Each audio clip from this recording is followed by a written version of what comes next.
বিসমিল্লাহির রহমানির রহিম। পরম করুণাময় মহান আল্লাহ তাআলার অশেষ রহমতে আজকে আমরা আসছিলাম পাবনা সদর হিমায়তপুর ইউনিয়ন কৃষ্ণদিয়ার জোদ্দার পাড়া। এই জোদ্দার পাড়ায় বিল্লাল জোয়াদ্দারকে নিয়ে আমি দাঁড়িয়ে আছি। আপনারা দেখতে পাচ্ছেন একটি গরুর খামার। একজন খামারি, তিনি একজন বড় মাপের খামারি। এখানে প্রায় 25 থেকে 30টা গরু মাংসের জন্য প্রতি বছরই আবাদ করা হয়।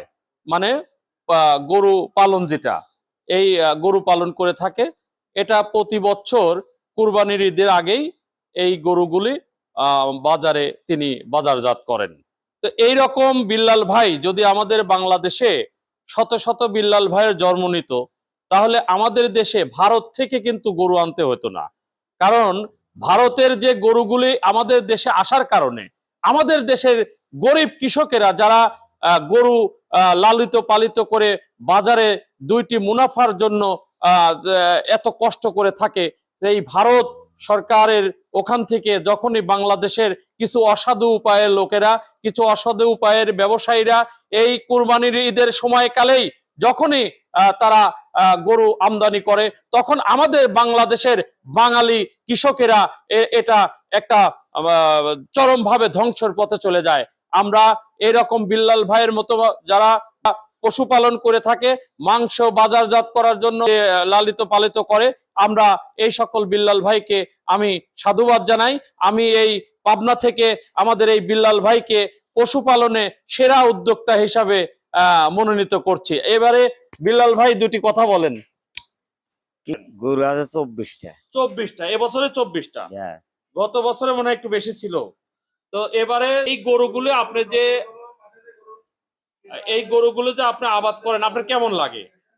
আবাদ করতে তো ভালোই লাগে। আবাদ করতে ভালো লাগে। তাতে আচ্ছা থাকে, তুমি ঘুরাই দিয়ে এদিক করো তাড়াতাড়ি।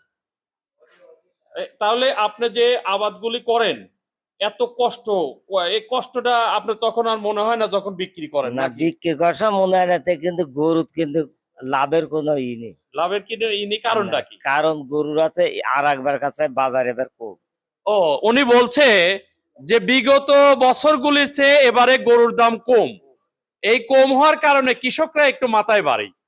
তো আমি চাই যে কৃষক যাতে সঠিক মূল্য পায় এবং যারা কুরবানি দেবে তারাও যেন সঠিকভাবে কিনতে পারে, এই আশা করি। আপনি তো এমনি আনন্দিত নাকি? আনন্দিত।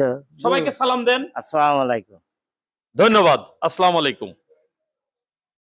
আসলে আমাদের দেশের কৃষকগুলো যখন গরু পোষে, লালন পালন করে, ওই ঈদের সময় আসলেই ঠিক পার্শ্ববর্তী ওই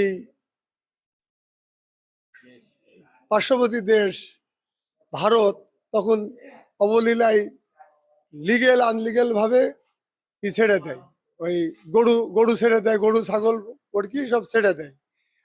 সেখানে আমাদের দেশের, এই কারণে আমাদের দেশের অনেক খামারি কৃষক একেবারে মানে ব্যবসা একবারে নষ্ট হয়ে যায়।